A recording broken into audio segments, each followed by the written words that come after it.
check, mic check.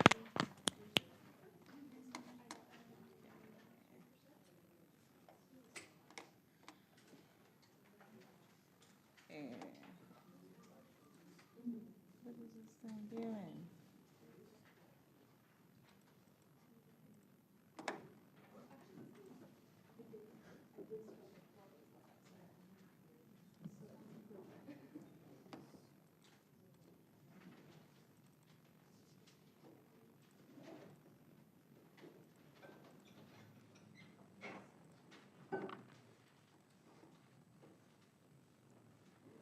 All right, I think we're ready to get started today.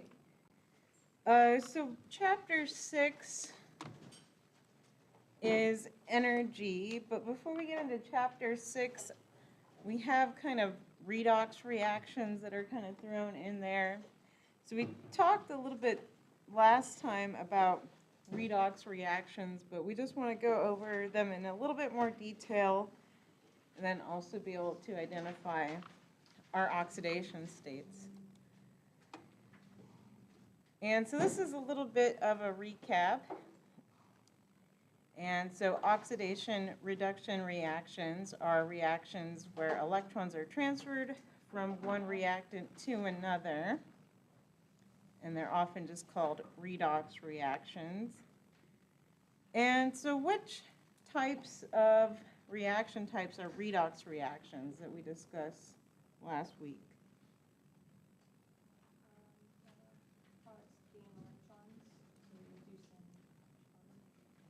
But then, but what are the big, reaction types that we see that, like double replacement, combinations, single? So combustion is usually a good one, so that's listed there, right? So we have combustion, so that's usually a redox. And then what else? What else are redox reactions? What are some? So usually, sometimes decomposition. So decomposition, I'll just put highly likely. Yeah, I think for most cases it would always be a redox. What other ones?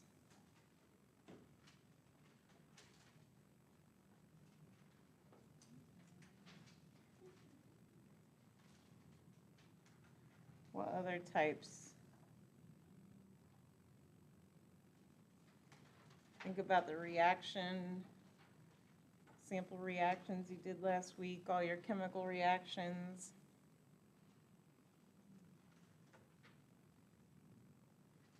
Single replacement? Yeah, single replacement. That was a big one that I was looking for. So don't forget, right, our single replacement, usually where you have some sort of metal or could be a halogen. We just don't see it that much in our day-to-day. Usually we do the single replacement with the metal. And I'll also add their combination. So most of our reaction types tend to be redox reactions. And notice, right, double replacement reactions are not redox. So you could add that somewhere as well. So double replacement, right, they're usually just swapping partners and no transfer of electrons. And so, right, you said combustion is a redox reaction. And so this is kind of what I call our more classic example.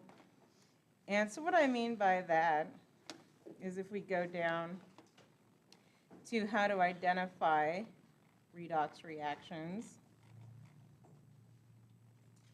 Oh, I didn't have the cheat sheet I was looking for. So redox reactions, so generally, if you gain oxygen, then you are oxidized. Or if you gain hydrogen, that means that element was reduced. But this is just kind of a general guideline and not that descriptive, so we need to be able to analyze it further. And so we have this reaction. And so let's take a look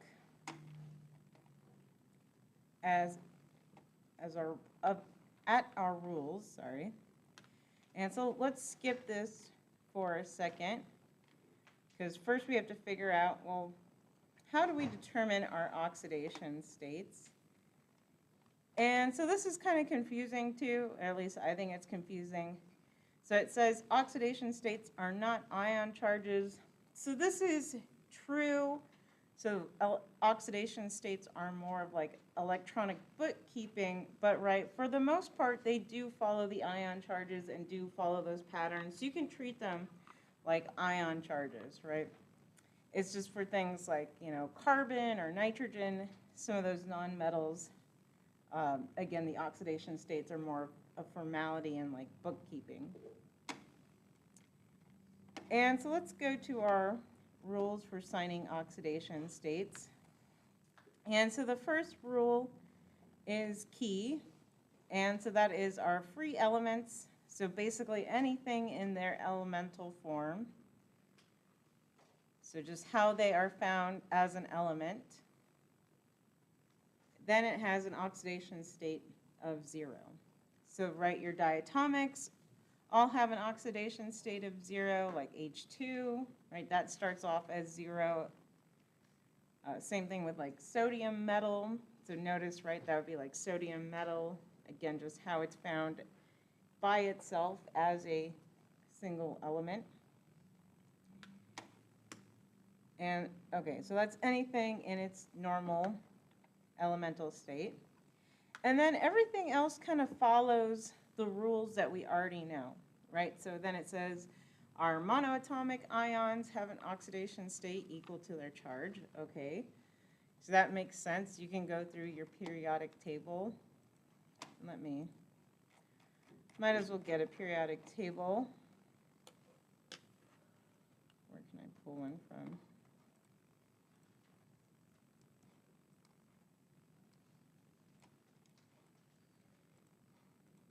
And again, slightly repetitive, but just know that, right, these are all still 1+, so they'll be in the 1+ oxidation state. Those are still 2+, right? These tend to be 3+.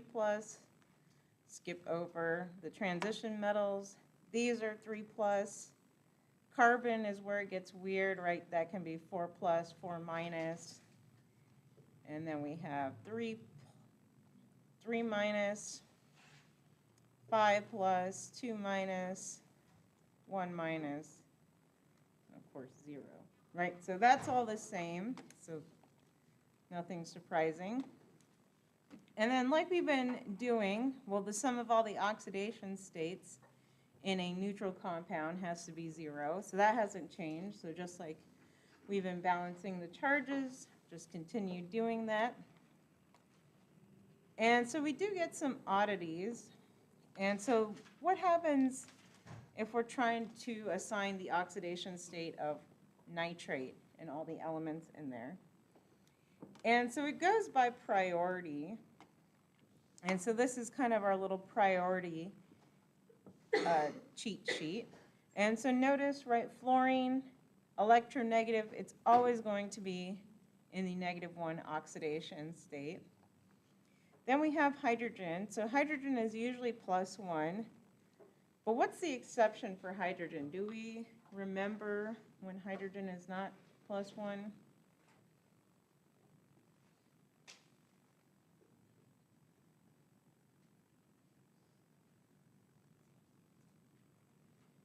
You can even give me like a compound.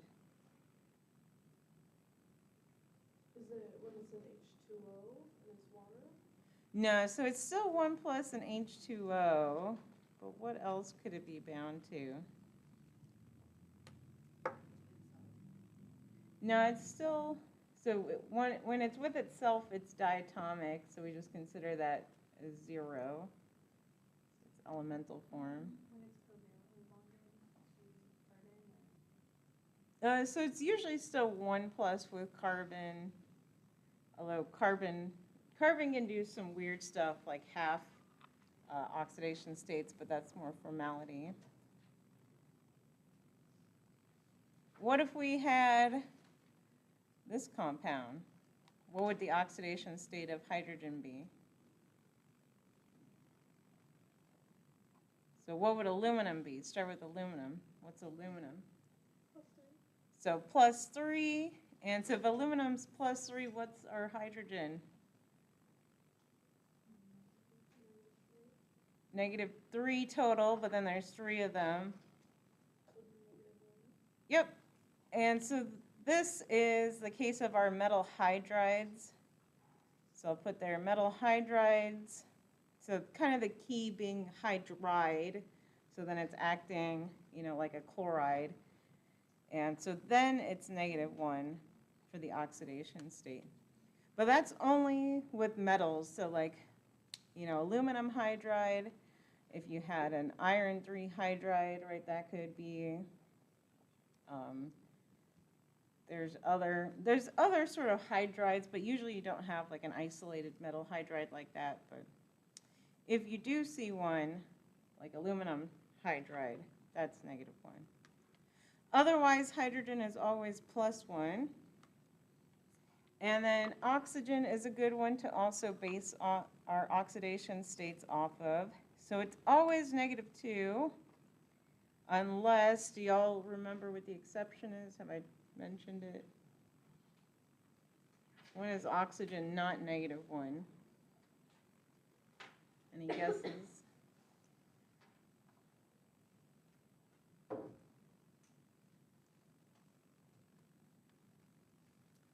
So if we have a peroxide, so of course H2O2 is our simplest peroxide. And so in a peroxide, so notice, right, H2, they're all 1+, so that has a 2+ charge. But that means that this O2 overall is -2, so each oxygen is -1 in a peroxide. And peroxides just have this general formula of oxygen single bonded to each other, and then any R group on the outside, so there's like organic peroxides and blah, blah, blah. But all peroxides, the oxygen is -1. Is there another exception except for peroxide, or is it? No, it's just No, the it's just peroxides, yeah. But like I said, it's a large family of peroxides because you can have like nitrogen even on here, which are pretty uncommon. But yeah, you'll just see probably H2O2 if anything. And then the rest follow like you would expect. So right, our group 7, those are -1. Group 6, -2, like we expect. Group 5 tend to be -3. And so what helps is, again, that the nonmetals that are the higher ones on the table take the priority. So again, you want to start with fluorine and then maybe base the oxidation state of oxygen right off of that fluorine. And so let's look at some examples. So back to the nitrate here. If we assume oxygen is -2, and I would base it off of the oxygen. So right, plug in -2 for oxygen, so -2 times 3, -6. So we know nitrogen has to be +5. And that does, of course, match with what we expect, but nitrogen could also be, right, -3. And then this one is pretty, again, self-explanatory with our metals, and it matches with our halogen charge. Group 2, again, what we expect. All right, so now let's go back to these examples here. And so we could either look at, let's look at this one. And so what's our oxidation state of hydrogen here? Just remember what we said. It's in its elemental form. But it's in its elemental form, though. So yeah, 0, right? So anything in its elemental form. So don't let all the diatomics confuse you, or like P4S8, right? Those are still 0. And then what's O2 then? What's its oxidation state? That's right. Oh, Isn't it just the diatomics, or diatomics is the same? yep. So yeah, exactly, right? Don't get fooled by your diatomics. So this always throws people. And then they react together. So electrons transferred, but we're going to see, right, who lost electrons, who gained. And so what's our oxidation state of hydrogen now in the compound? What do we expect it to be?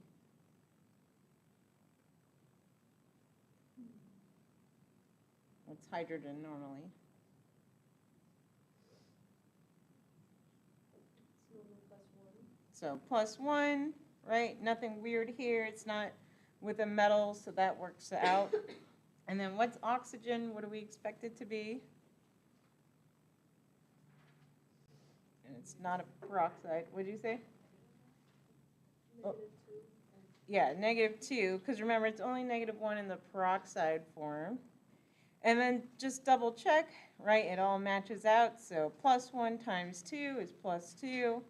Balances out with our -2. Do you have questions back there?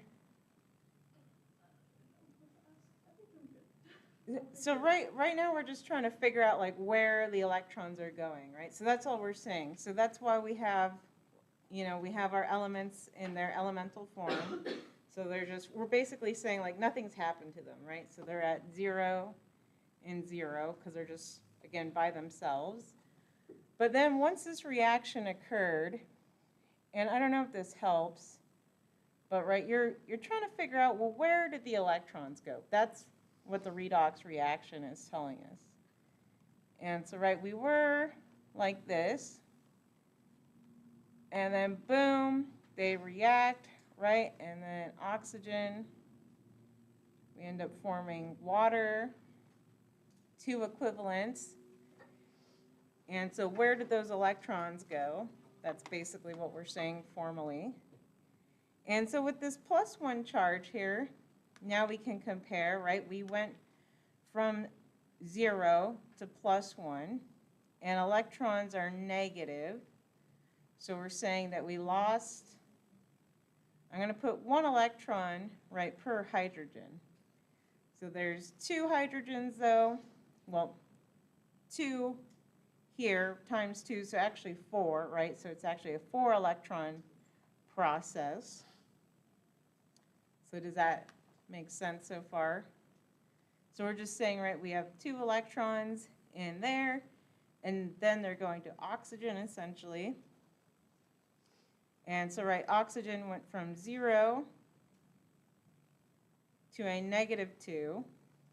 So each oxygen, right, is gaining 2 electrons, but then there's 2 of them, so 4 electrons total.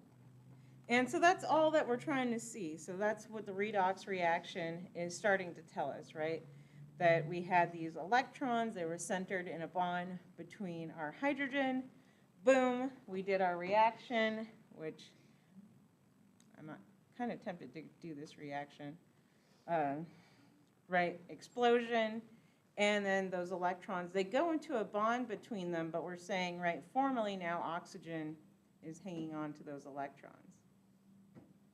Question? So, just trying to clarify, the oxidation states are not ionic charge, right? They're So not, but they're basically going to track with the charge. They're gonna track, but, so H2 and O2 having an oxidation state equaling 0, what is that value? The way to think about it is it's just in its free form. So that's kind of like it's not reacting with anybody. So we have to have a standard, right, to compare everything to.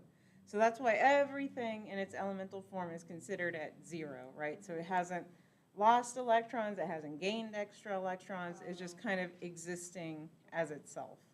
Yeah, and then what we're trying to see after is, well, where do those electrons kind of go? So that's what those values are basically telling you, is if they've lost or gained electrons, starting from 0 and then adding or subtracting. Right, yeah, so then we can continue with this idea, right? So now we've identified who's kind of lost, who's gained the electrons. And so hydrogen, right, again, it lost our electrons here. So now let's go to our definition.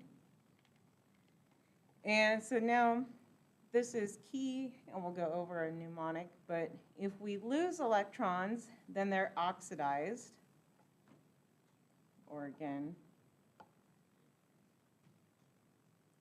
And if you're oxidized, you tend to gain oxygen. And it's kind of hard to tell with this water one since they merge together, right? But what you're kind of looking at it is, well, hydrogen gained an oxygen to make water. And so again, it was oxidized. And then atoms that gain electrons are reduced. So then we can say, right, our oxygen was reduced since it became more negative.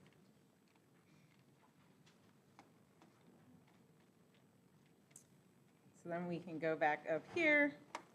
And so now we can say, right, hydrogen,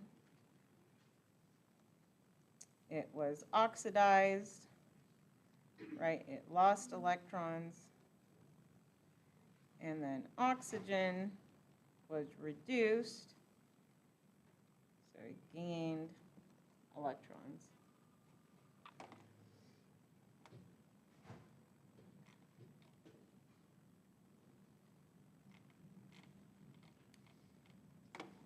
But do you have to name the reaction, like a single replacement or anything like that? Potentially, so that could all come together, right? So we can name this one as a combustion reaction. All right, let's go through this one. So same sort of thing, so this is a little easier to see. So we have, again, things in their elemental form. So 0 and 0. And you can even write out, right, your Lewis dot structure. Okay, I have a sodium. It's just chilling with our 1 electron there. And then we know chlorine, right? Well, it's a diatomic, so we can at least write out that structure. Okay, something like this.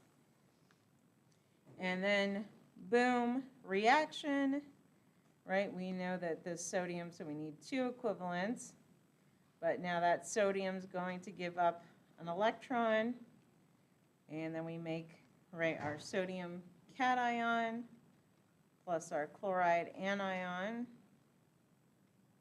And again, we're just kind of tracking our electrons. And this is easier to see with our balanced equation.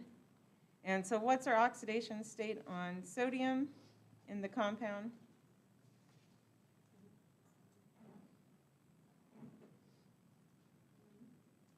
So +1, right? And then chloride, bless you.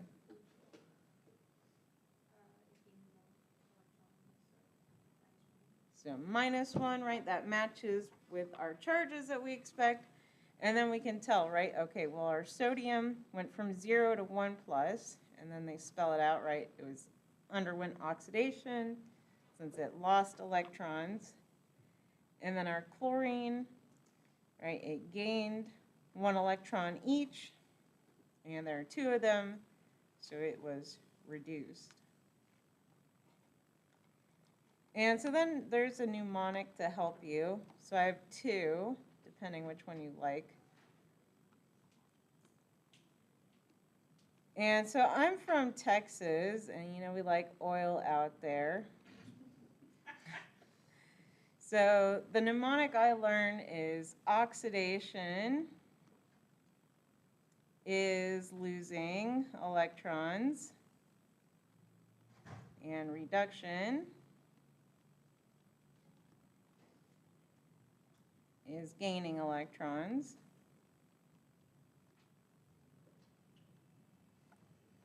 So that's one option. And I have another one though, so I learned this one later. And if you like fuzzy kittens, this could be better, and you can adopt it to your favorite large animal. The school I was working at, we were Leo the leopard. So it was Leo the leopard goes grr, And so, right, losing electrons is oxidation. And gaining electrons is reduction. All right, so either one of those would help. And so I recommend putting that on your cheat sheet paper too, potentially to help you. All right, so then we go through this identifying. So again, we've kind of seen this.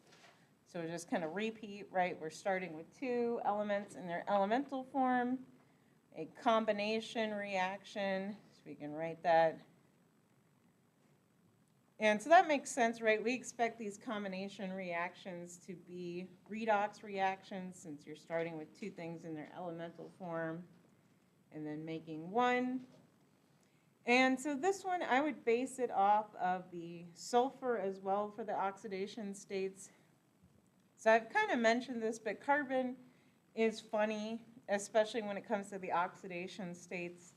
Like you'll get weird stuff like if you were to do the oxidation state of organic compounds. And so we won't go fully into it, but basically you could just have different oxidation states. If you take the average of it, you might get like a fraction or something weird, but that's fine. Just go with the math. But sulfur is always -2, usually, so that's a good one to base it off of. So -2 times 2 for our sulfur. So we know carbon has to be +4. And then again, right, carbon went from 0 to +4, so it underwent oxidation. And sulfur. What does the N stand for the R times N? Oh, Combination? reaction? Oh, yeah, sorry. Yeah. And blah, blah, blah. So carbon loses electrons and is oxidized.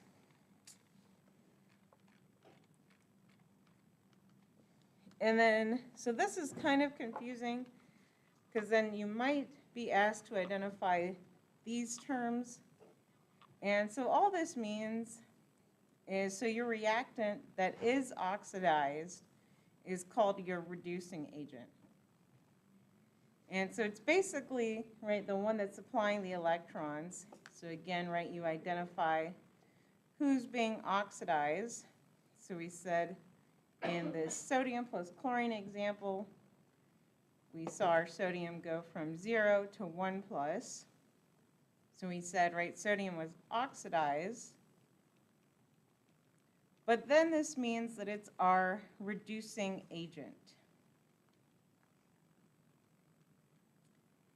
So that just means, again, it was the one supplying the electrons, aka it underwent oxidation.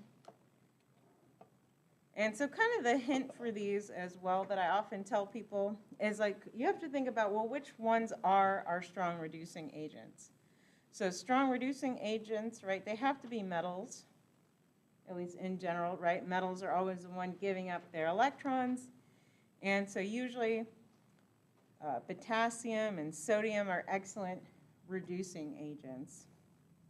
And so, right, you want to think about their properties. Why are they good reducing agents? Well, they're metals. They give up their electrons pretty easily, so they're our strong reductants. And then kind of the opposite, right, is you think of, well, an oxidizing agent gets reduced, right? So now we can see our chlorine is our oxidizing agent. And it's most proper to refer to like the whole chemical itself as the reducing agent or oxidizing agent.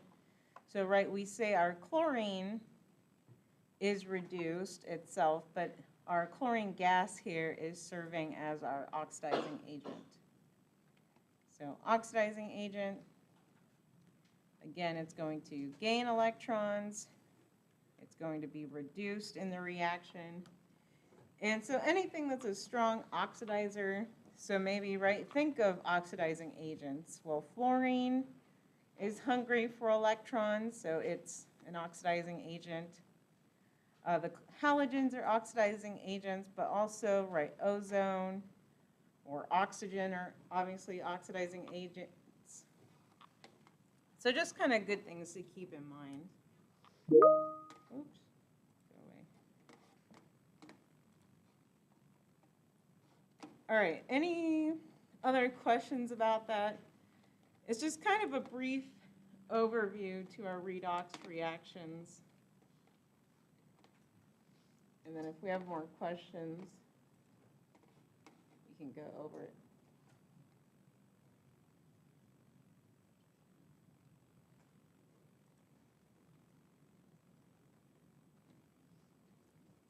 Any other thoughts, questions about this?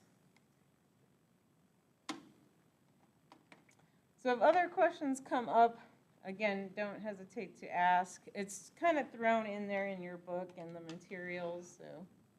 Then looking at oxidation states and a balanced chemical equation, the coefficients aren't playing into the oxidation state, right? Correct, yeah, so the oxidation state only looks at, yeah, like the before and after, but then we won't really get into it, but you do have to balance the electrons, you know, in a redox reaction. Okay. For our purposes, usually if you balance the equation, right, the electrons will be balanced, so we're not doing anything weird like we would do in the 200 level series where you might have to balance like the electrons as well as the elements, so it's like a two-step process. But yeah, for our purposes, they'll mainly just kind of balance together. Does that explain everything? Yeah. Other thoughts, questions? So yeah, we're trying to stick to the big picture ideas with our redox. All right, so now we'll switch to energy. So this is our energy chapter. And well, first we have to define, well, what is energy and what is work and heat? And so energy is defined as anything that has a capacity to do work. And of course, right, it can be potential energy, and right, so people are drinking their drinks right now, having some snacks, right? So you have your potential energy stored in your food bonds that you're going to convert to, of course, kinetic energy to move around. And then, right, it can be exchanged through collisions, or of course, right, we're going to mainly focus on chemical energy and the energy in bonds. And then work is defined as a force acting over a distance. So work is just force times distance. And then we'll also be looking at mainly heat. And so, right, this is just the flow of energy caused by a difference in temperature. And so heat and work are just two ways that an object can exchange energy with other objects, right? So either a system can perform work on something, or it can be, right, an exothermic or endothermic reaction. So those are the big terms that we'll be getting into. So what does that mean? Exothermic, endothermic. And so let's look at our energy. So we have, right, kinetic versus potential energy.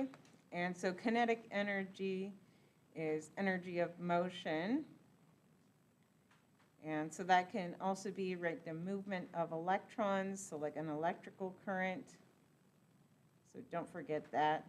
That's also considered kinetic energy, so flowing. So yeah, obviously motion.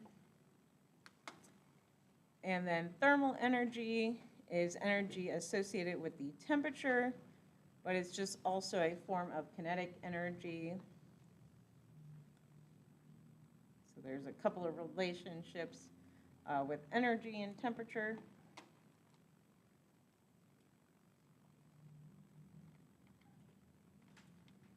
And then, so potential energy, right, is either energy that's associated with the composition or position.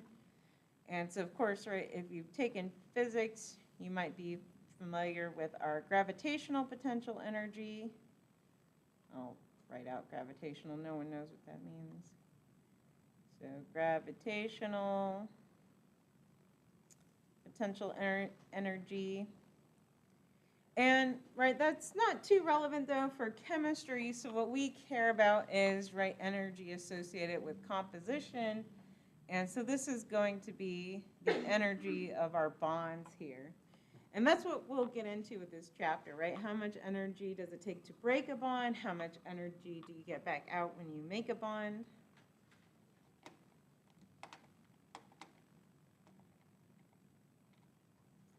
And so this is just recapping. So like we mentioned, right, electrical, that was kinetic. Heat is kinetic energy. Light is also kinetic energy. Then we also have nuclear energy. So, right, we won't be talking about that right now, but it's just our potential energy, right, from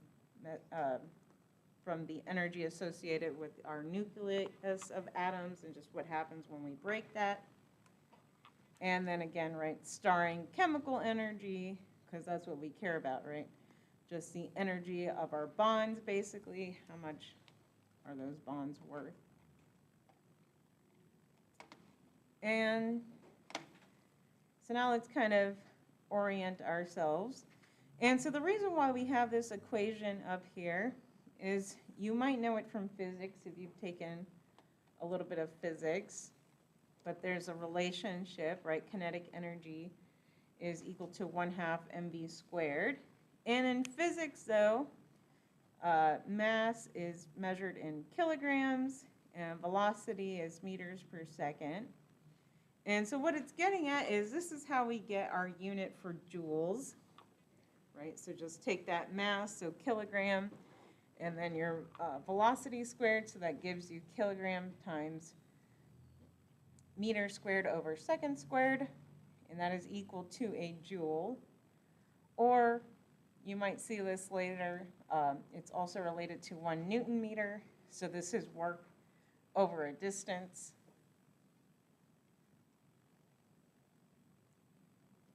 Right, work, so force times distance. So that's where the Newton meter comes from. But we don't work with newtons too much. And so, right, 1 joule then is defined as the amount of energy needed to move 1 kilogram mass at a speed of 1 meter per second. So, right, you can plug that back in. And so other useful conversions. And so now we have a calorie. And what's kind of confusing is, so this calorie here is not our food calorie yet. So this is calorie with a small c. And this is just defined as the amount of energy needed to raise the temperature of 1 gram of water 1 degree Celsius. And so that's, and then a kcal then would be, right, the energy needed to raise 1,000 grams of water 1 degree Celsius.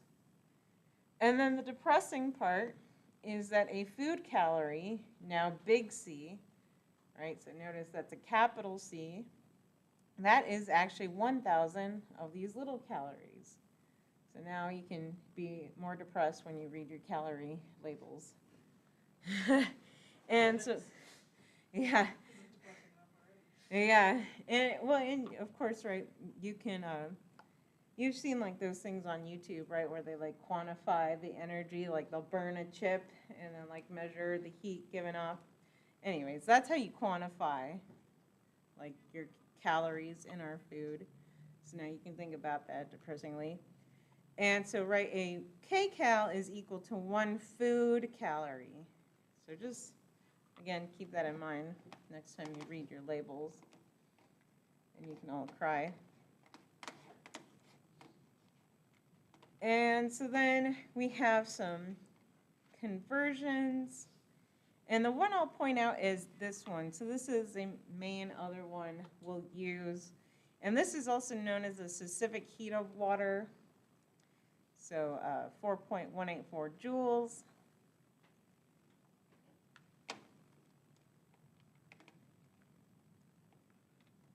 And the rest, it's useful.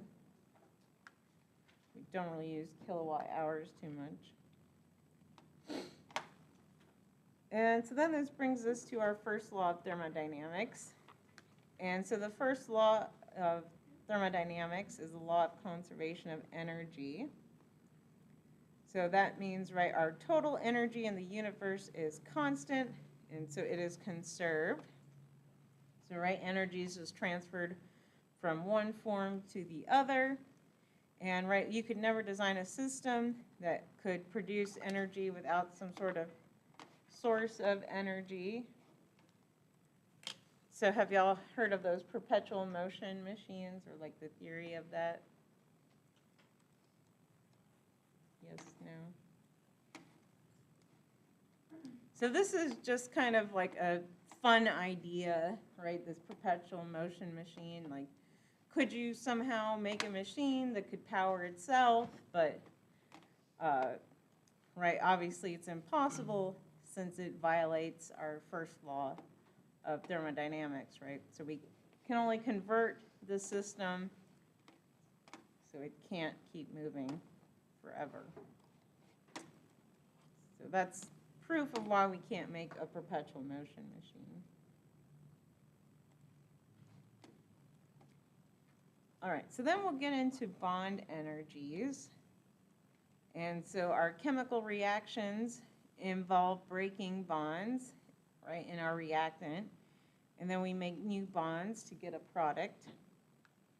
And so that means we can figure out our change in enthalpy. So this is, H is enthalpy, which is heat.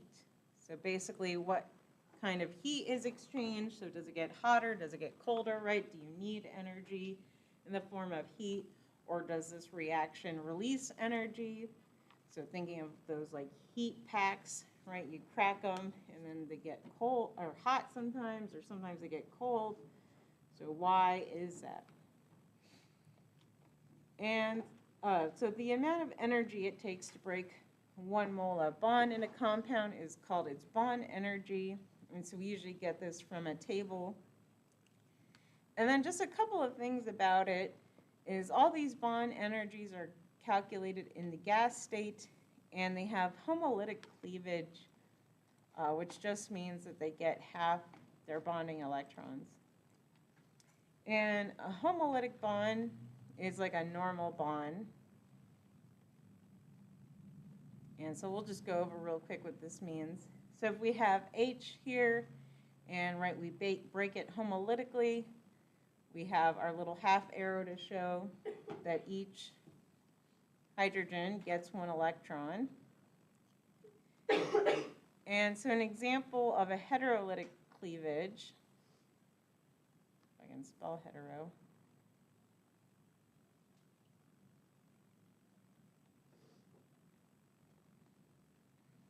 so if you had a heterolytic cleavage, this would be where 2 electrons go to 1.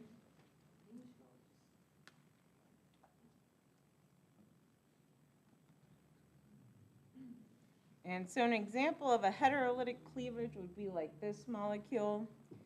And so, right, nitrogen has those 2 lone pairs, so it's actually donating both of those electrons. And so if you cleave it, the electrons go back to nitrogen.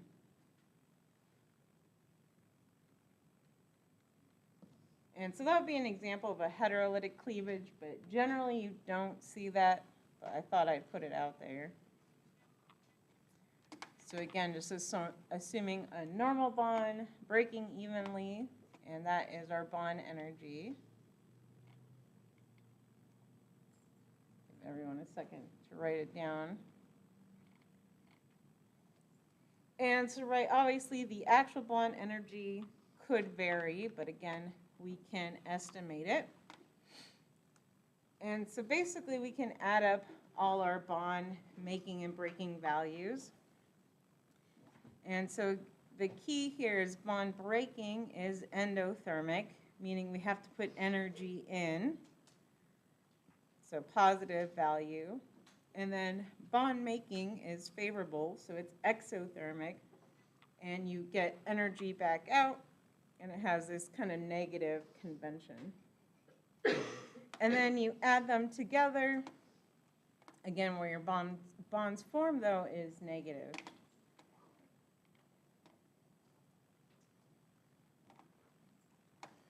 And so we'll kind of look at the trends, but again, you'll get the values off of a chart, or I'd provide them on an exam, the relevant bond energies. And so you can see, right, if we have a triple versus a single bond, obviously the triple bond is going to require more energy. So 837 compared to 347. Same thing with this carbon-nitrogen triple bond, so 891 versus 305. If we have a shorter bond, then that also contributes to a stronger bond. So just kind of comparing the bromine-halogen trend. So bromine-bromine, right, fattest radius, so they can only get so close. So a little bit weaker, right, of 193. But then that fluorine's really small, so they get pretty close, so 237. And so bonds tend to get weaker right down the column as their shells get bigger. And then bonds tend to get stronger right across the period as those elements want those electrons more. But really, right, we just get our value from the chart. Again, note the units, so they tend to be in kilojoules per mole. That's kind of the standard, but just, again, watch out. You might see like electron volts or something different. And then the other thing I'll point out, because you have a CO bond that's an average of 736, but then if you're using CO2, so carbon dioxide, it wants you to use 799, so that's a more precise value for that one. All right, so let's look at this reaction, and then you can try the next one. And so we have kind of this energy diagram for this transformation, so let's kind of walk through it. And I also kind of recommend maybe drawing out your molecule. It doesn't have to be, right, geometrically correct, but you just want to see your bonds. So now I can see, okay, we're starting with methane, then we have chlorine, and then we're going to trade one of those. So, right, we're kind of seeing, well, who am I breaking? So it looks like we're going to need to break a carbon-hydrogen bond. And so now we can write out our product, right? So we're replacing one of those CH bonds with a CL bond and then forming, right, HCl. So we're cleaving one of these chlorine-chlorine bonds, making our HCl bond. And so that's how you want to structure this. And so then I would recommend kind of making a little chart here, or your scratch work. So then we want to do bonds broken. And so this is where kind of drawing it out helps, right? So we see, well, we have to break this CH bond, and we also have to break a chlorine-chlorine bond. And so let's see how much that costs us. So right now we can look up, what does a carbon-hydrogen single bond, what is that worth? So carbon-hydrogen, so that's 414. And then there's only one of them, so we don't need to multiply it by anything. So 414 for our carbon-hydrogen.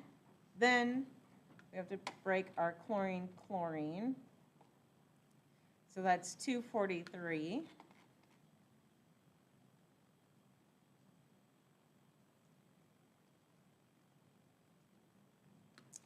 And so now we could add them up and just see how much total energy we have to put into our system.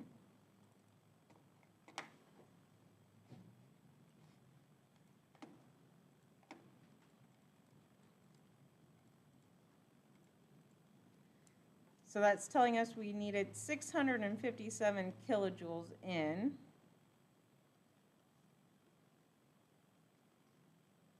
Right, so again, that's being added to our system. And then, well, now let's see, well, how much do we get back? And so again, identify who we made. So we made this carbon-chlorine bond and a new HCl bond. So our carbon-chlorine bond is worth 339. And so now kind of put our separate categories, so bonds formed. And so carbon, chlorine, I already forgot the number, 339. And then our HCl bond, so where is it? HCl 431.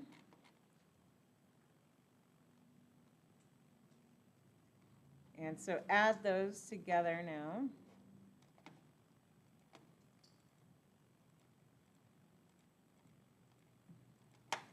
And so that is 770 kilojoules back out. So I'm going to put a negative, right? So it's exothermic, so it's being released. And so then at the end, to find the total energy of this process, right, you would just add them. So total energy, so bonds broken plus bonds formed. And I'm using a plus sign, right, even though it's negative, because, right, we're getting that energy back, so add that with the negative. So then we have 657 plus a negative 770. So now let's add that.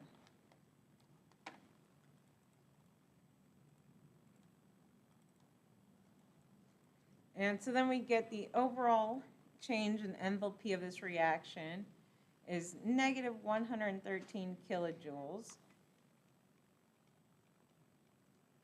So overall, this process is called exothermic.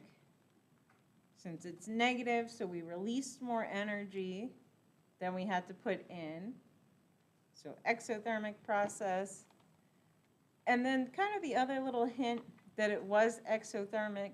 So notice, right, we have our starting materials are over here, so our reactants. And then our products, it's showing us are overall lower in energy. So that's what it's implying, right, that our change in heat of the reaction was negative, so we lost 113 kilojoules there. So there's our 113 kilojoules, so showing again that our products were lower.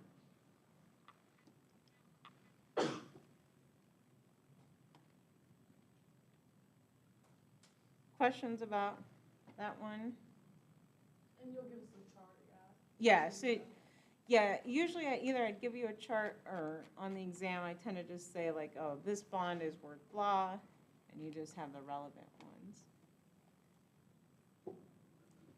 All right, I think this would be a good time for a break, but I'll go ahead and put the next problem up. So what we want to look at is this reaction. So methane plus 2 equivalents of water to give us H2 and CO2. So you could start trying to calculate the delta heat of the reaction. But yeah, otherwise, let's take a 10-minute break. We can kind of start back up at 2, but I'll give you guys some time to work through it. All right, so take your break. I'll hand out some papers.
I still have a homeless homework from somebody.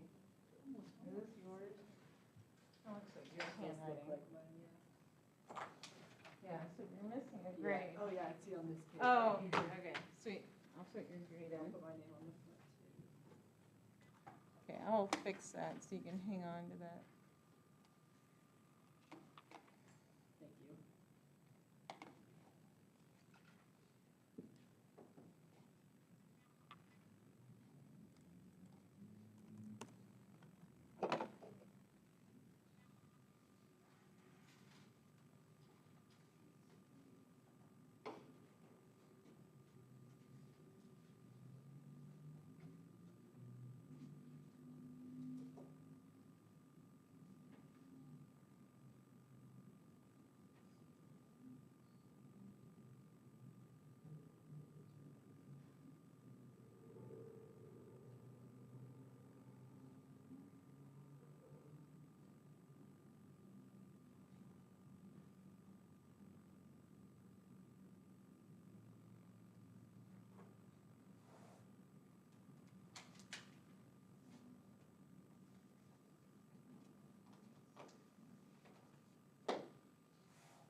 No.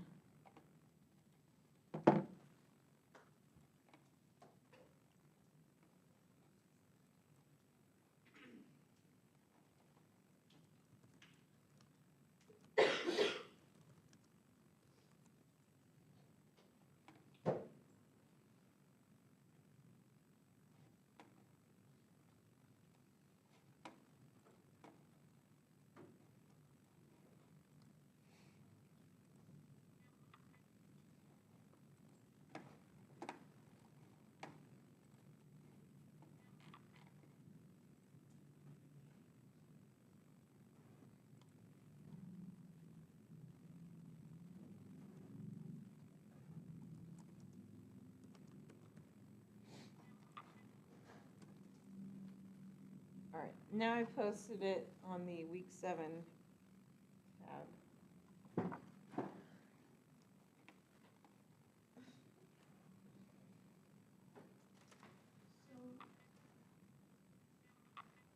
when looking at the average bond energies chart, it gives, the bond energy kilojoules per mole, and when we're looking at the equation, if there's more than one, like, for example, the,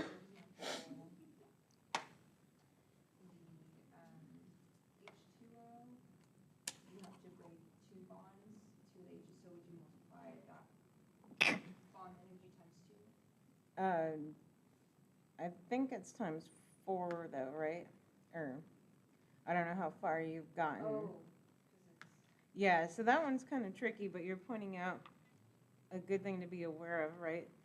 So if you're looking at H2O, yeah, just like you were saying, you have to break this bond and this bond, but then you have 2 of them, so it ends up being like 4 OH bonds.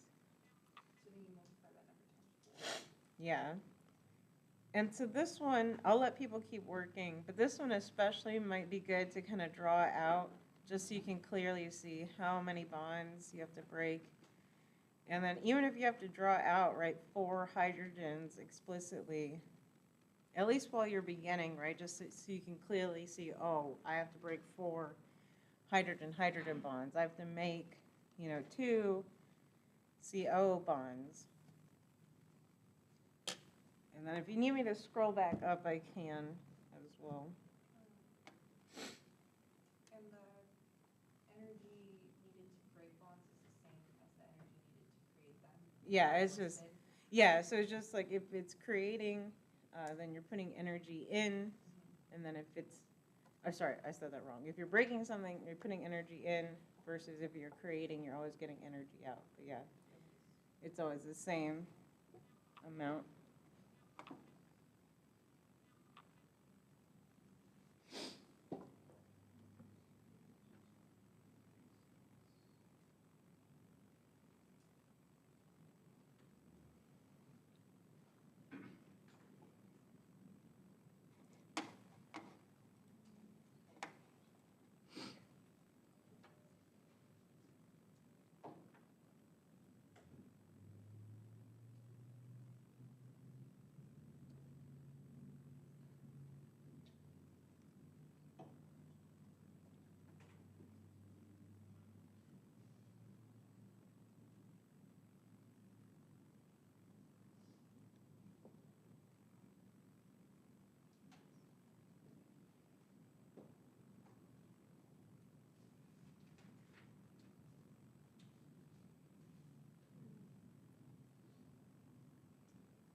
endo and exothermic differ from exergonic and endergonic? You remember those terms from my biology class last term? That's what I was thinking earlier. Yeah. Are they basically referring to the same thing? They're similar, but like different kind of.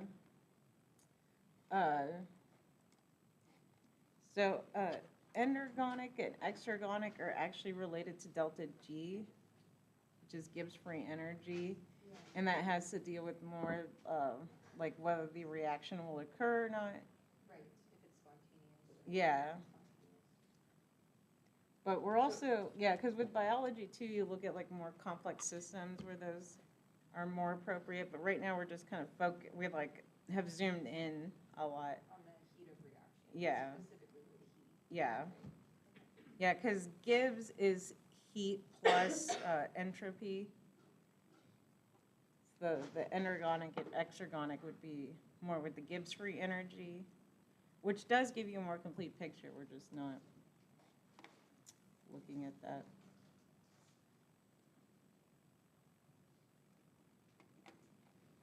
So with the 4 hydrogen bonds, would you do the 436 times 4 to break those bonds? Yep. Okay. So let's start. It sounds like everybody's kind of there.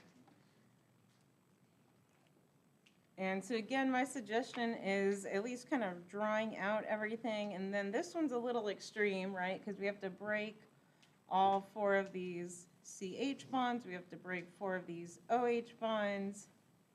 And then we're making 4 HH bonds and 2 of those CO2 bonds. And so let's just do that. So I'll just do my bonds broken. And so CH, what was the CH bond worth? Or 413. so then we have 414 times 4.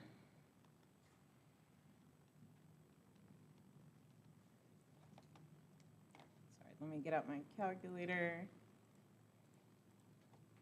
So that's 1656 just in breaking those CH bonds. And then how much were our OH bonds worth? 464. So 464, and then times 4 again. Oops. So that's 1856. And we can total up the total energy we put in.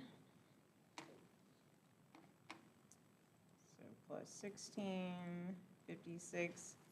So 3,512 in.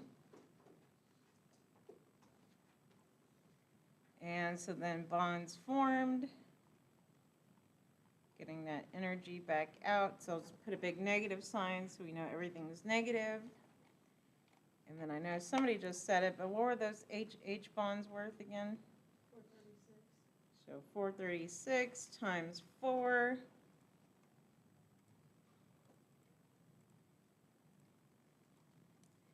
So 1744 in just our hydrogen. And then remember for the CO2, it wants us to use the special value. So that's 799 for each of those CO2 bonds, so times 2.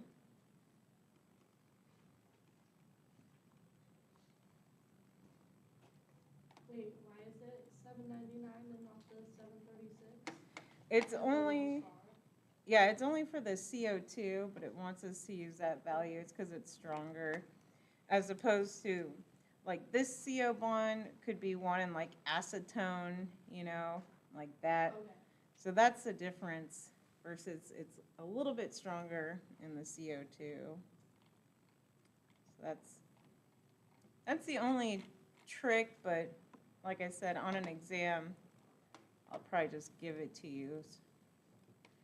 So then 1598 just in those bonds, and if we add them, so plus 1744, so that's negative 3,342 kilojoules out. And so now if we add those two numbers together, times -1 plus.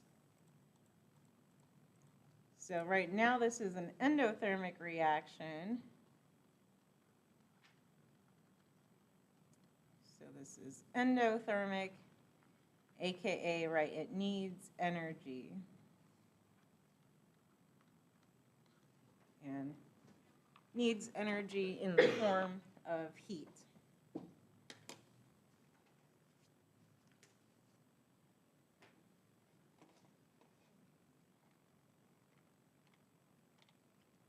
Questions about this example?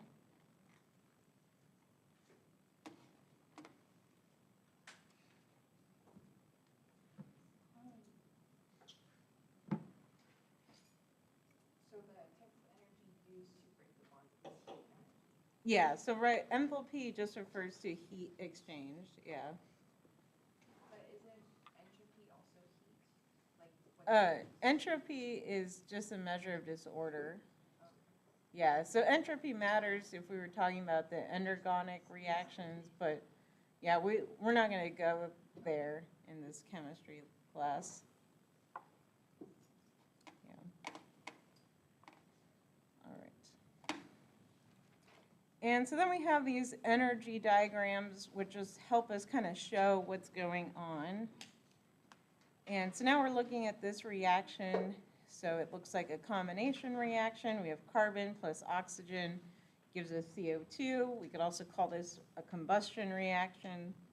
So those simple combination combustion reactions. And then kind of the key point is we're looking at this internal energy on the side, and we have reactants. And then notice our products are lower than our reactants, right? So now we're saying, well, energy was lost in the form of heat, then to get our products lower in energy. And so this is also kind of the next step. And again, we're thinking about conservation of energy. And so if these products are lower in energy, right, that energy had to go somewhere. We're only talking about heat right now. So then that heat flowed out to these surroundings. And so that's all it's saying here, right? So if our energy is negative, like we see here, then of course our energy has to be positive to these surroundings. So that's why exothermic reactions then feel hot to us. So right, they're releasing heat, they're giving off heat, and so their, again, energy is negative, but then we're feeling that as, of course, positive heat, right? And that's going to feel hot to us. And so then we can also draw a reaction diagram, which you might have to do. So you have energy on the y-axis, reaction progress in time on the x, and then we start with our reactants. And we have our difference here. So our difference of reactants to products is our change in enthalpy, so delta H. So again, if the products are lower, then we've released energy in our exothermic reaction. And so our delta H is equivalent to this difference. And then we also have our activation energy. So that's just our energy needed to kind of get our reactants in whatever transition state, so kind of the high energy state to get the reaction to occur. And so similar with our endothermic process, except our products are higher. And so now we're looking at the same reaction, except now in the decomposition form. So the products are higher in energy. So this would take energy to make it go. And so same thing, right? If our system then requires energy, well, the surroundings have to supply it. And so now I like to think of those icy packs or something. And so those generally have some ammonium chloride salt, and then you break it, it mixes with water, and then dissolving is an endothermic reaction, so then it feels cold to you. So the icy pack is taking your body energy then to heat up the dissolution reaction that's actually going on, and it feels cold to you. And so then here's our endothermic reaction diagram. Again, products higher in energy, And then our delta H here from our reactants to our products is telling you how much energy was absorbed. So that's our positive change in enthalpy. And then again, our transition state is the highest peak there.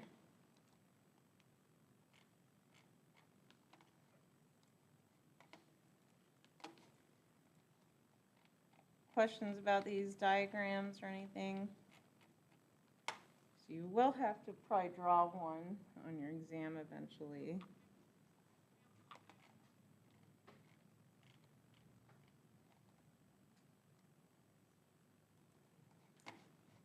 And so then that takes us to kinetics. So our speed then, so kinetics is basically, right, how fast our reaction occurs. And so our rate of our reaction is how fast a reaction makes products or uses reactants. And so this is just kind of a vague statement, but right, this is useful, like in industry is kind of what it's alluding to, right, if you want to control your reaction. You also don't want your reaction, to go too fast potentially, because then, maybe it evolves a bunch of gas or something. So that's mainly where our speed really comes into play, like chemical engineering, optimizing our reaction. And then the rest of this is just kind of like in general. And so we've kind of seen that in our lab. So we have our reactant concentration. And so generally, the greater the concentration, the faster the reaction. And so why that is it depends on collisions. And so, right, you have to think about, well, how does a reaction occur? And you have your little molecules swimming around, and they have to meet, right, with an appropriate amount of energy to overcome that activation energy. And so more collisions then, the more success of having a successful collision. And so kind of what we can think about is what happened with our HCl, right, in our magnesium when you did the 1 molar, 2 molar, or 3 molar, or at least some sort of gradient, right? Did y'all do that yet? Or have you? Maybe that's coming up. Maybe that's your next lab.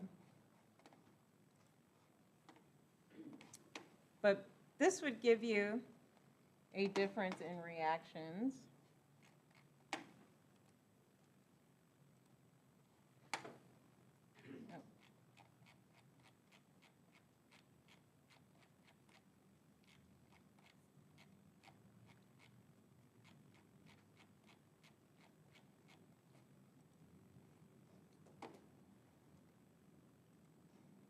Now you guys got me confused.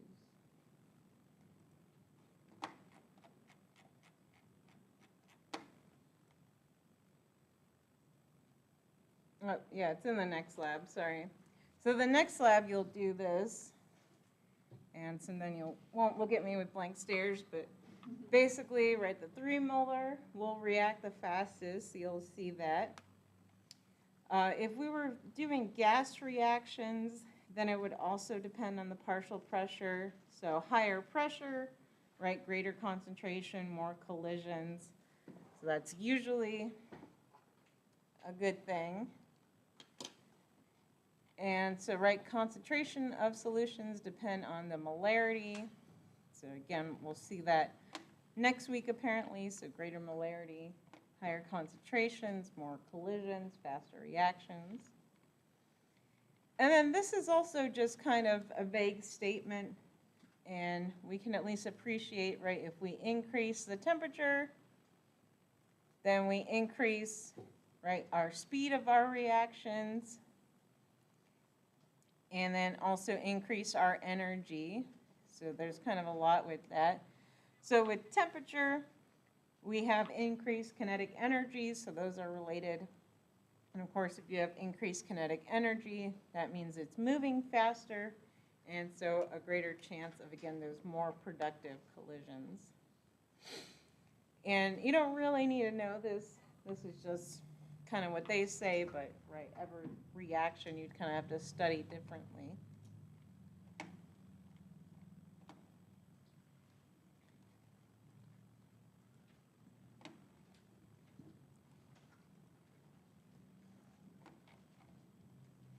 Let's see. So then we have this like equilibrium.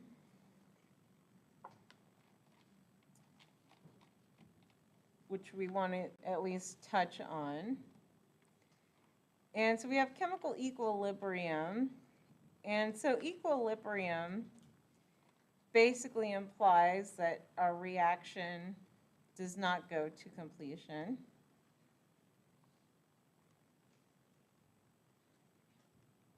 Or there's some sort of back and forth with that. And so let's think about it in terms of hemoglobin. And so hemoglobin is your protein, right, that binds with O2. And so we have it kind of outlined here.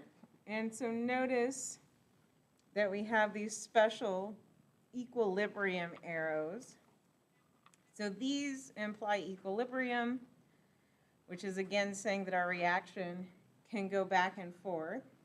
So it can go in both directions. And so let's think about that, right? So let's say your hemoglobin has just come back from your leg, right? So now it's back in your lungs, all oxygen deprived. And so in your lungs, right, there's a high concentration of O2 since you just finished inhaling.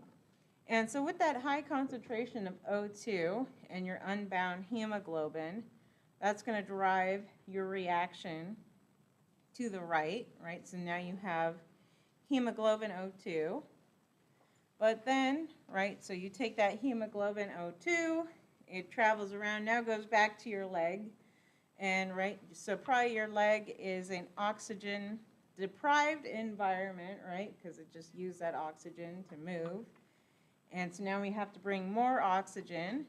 And so that's why it disassociates back in your leg. So now, yay, your leg has oxygen. And then our unbound hemoglobin, goes back to your lungs to regain some oxygen. So that kind of gives us a hint to our equilibrium process. And so then this is just kind of reminding us of our arrow conventions. So usually, if we see this single arrow like we usually see, that just implies it goes in one direction and that all the reactants are converted. But then the double arrow indicates we have equilibrium. And so this is not to be confused with resonance. So remember, your resonance arrow is the double-headed arrow, and resonance only shows electron movement.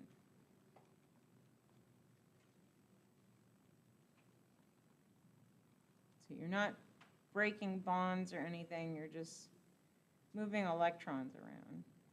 So this is kind of the most simplest example, but we could throw out other resonance structures. So just moving the double bonds around, not changing the connectivity. We can do another example.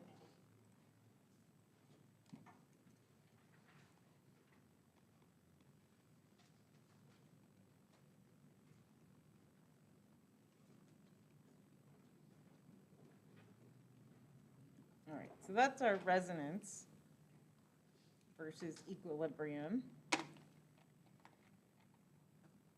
And so then we have this equilibrium constant.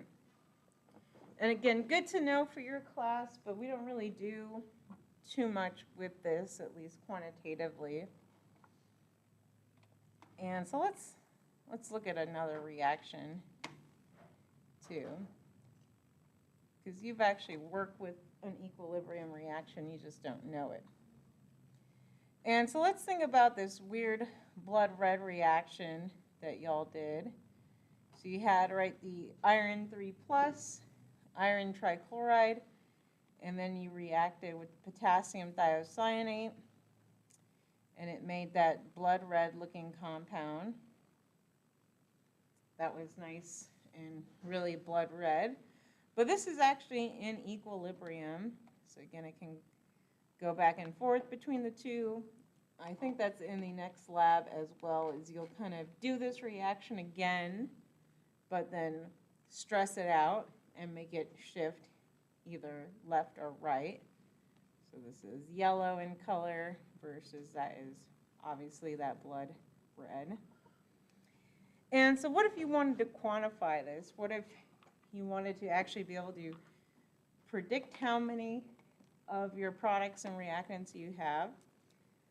Well, you would have this equilibrium constant. And so for our purposes, we just want to be able to take a reaction and then write out and identify its equilibrium constant. And so this is our equilibrium constant. So notice it's generally products over reactants. So I like to kind of simplify that. Because our K also tells us like in what direction it's going to go, or whether this reaction tends to make all products or whether it tends to just be reactants or even. And so we have, right, our general equation, and these are our coefficients used to balance. And then notice when you write the expression, it's raised to the power of those coefficients.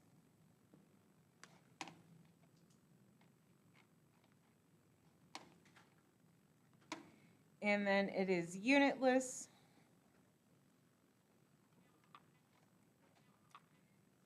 And so we could do a practice with this one, with this little scenario up here. And so this is balanced, right? So just kind of double check. Well, we have one iron, one group of thiocyanate, one group of thiocyanate. And so the K for this expression, again, is just products, and it would be the concentration of our products, which is denoted by the bracket notation.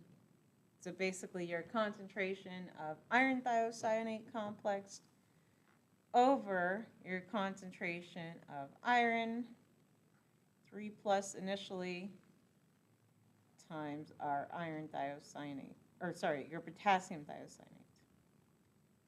And then everything is raised to the 1 power, since, again, they're all 1 coefficients. All right, so see if you can write it out for this reaction. So what's your equilibrium constant expression? So not plugging in any numbers, just translating the balanced equation to the expression.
So what do we get for our expression? So I'll just scroll down. But is that what everybody got? Does that make sense?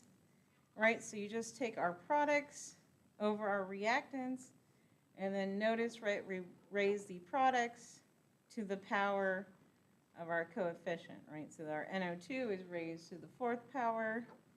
Our oxygen concentration is just to the 1 power, right? And then our N2O5 is raised to the 2nd power. Does that make sense?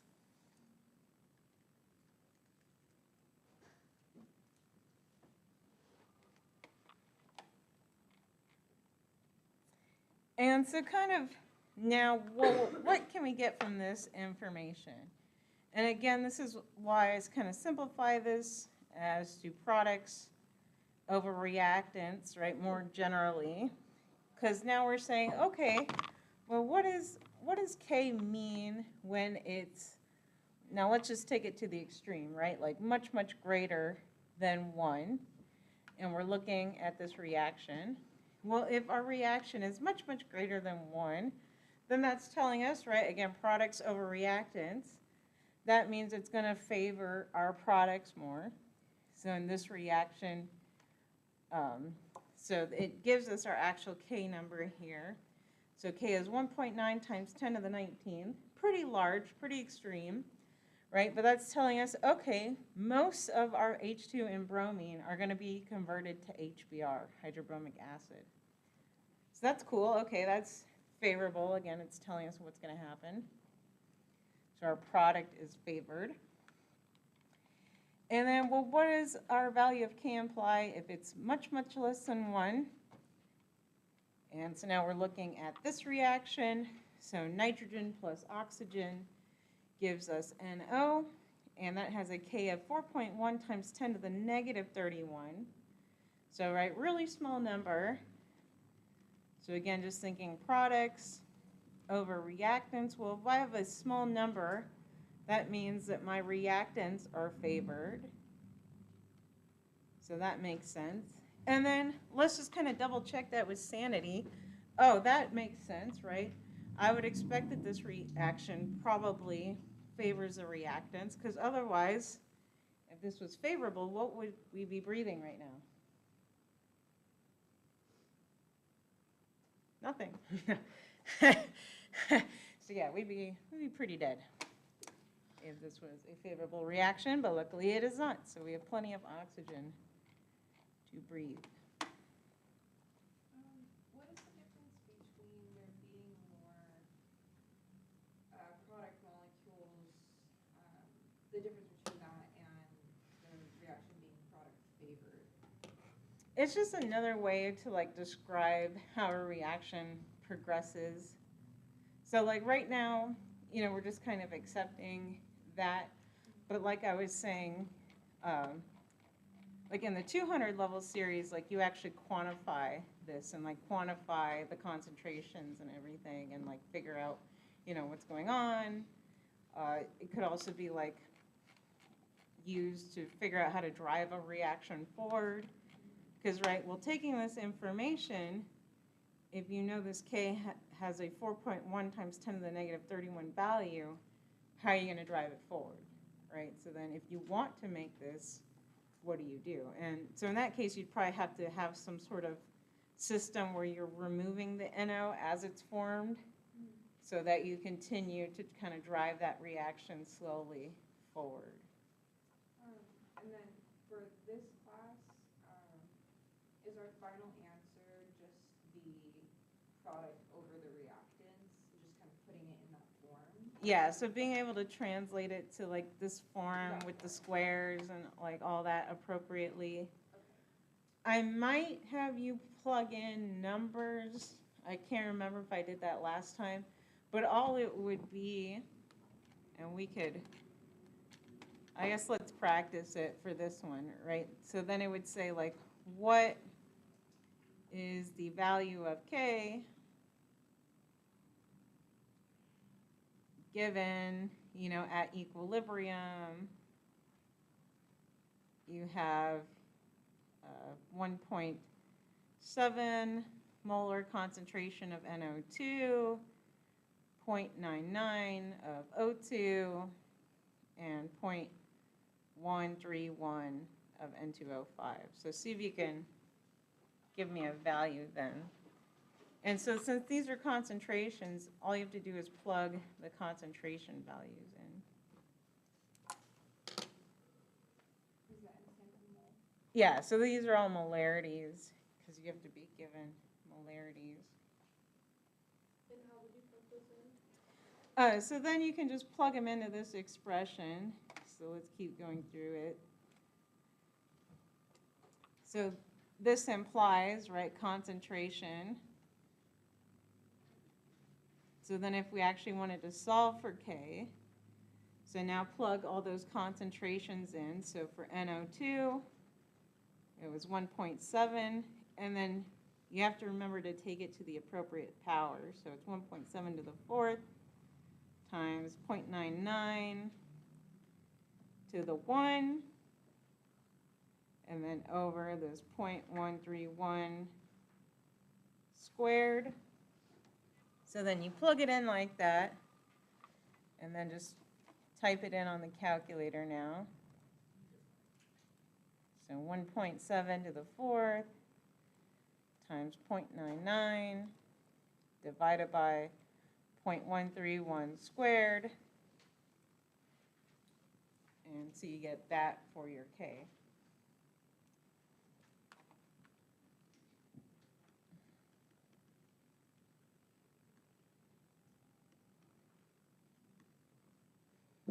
And then, right, all that's telling us, since it's greater than 1, well, then we can tell, right, our products are favored.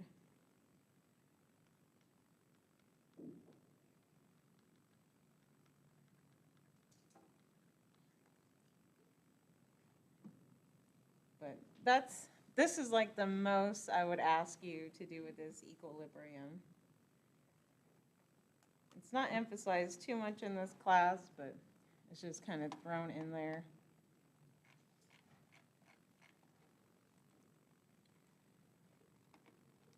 All right, I think we'll save this last bit for Wednesday. It's not too difficult, but it gets a little wordy to kind of read and go through. You don't want to push it into 10 minutes? No.